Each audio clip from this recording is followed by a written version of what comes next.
Welcome back to Free Play Arcade, the show where I find interesting games that you can play for free.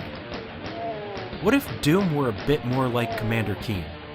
What if you stripped away the first-person perspective and turned Doom into a 2D platformer game?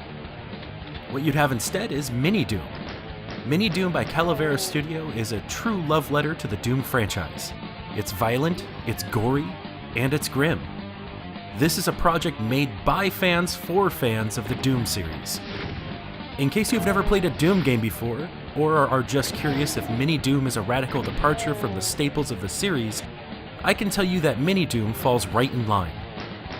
You play as a space marine who fights demon and zombie hordes on Mars. There's an array of weapons to collect, each one more devastating than the last. And story definitely takes a backseat in favor of action. miniDoom is faithful in its presentation, albeit much more bubbly and friendly looking than grotesque. But the cute sprites don't change the fact that this game is packed with gore and exploding corpses. However, there is one aspect which I would consider core to Doom that I feel doesn't quite live up to expectation, and that is speed. Speed has always been a key element to the Doom franchise. The player is normally capable of tearing through wave after wave of enemies at a blistering speed. And miniDoom doesn't quite seem to have that same feel, instead focusing on platforming at a pace similar to games like Commander Keen or Super Mario Bros.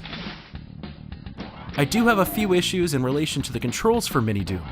Firstly, starting a new game, the player needs to choose from 3 separate control schemes, none of which I felt were especially comfortable for me to use, but your mileage may vary.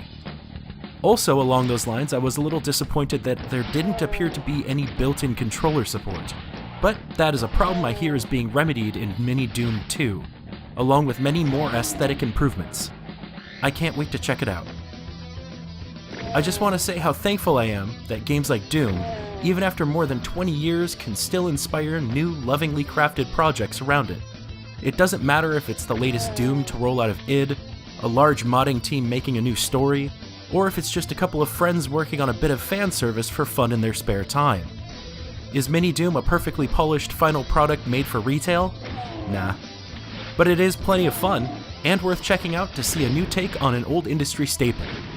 Please take the time to check out miniDoom from Calavera Studios.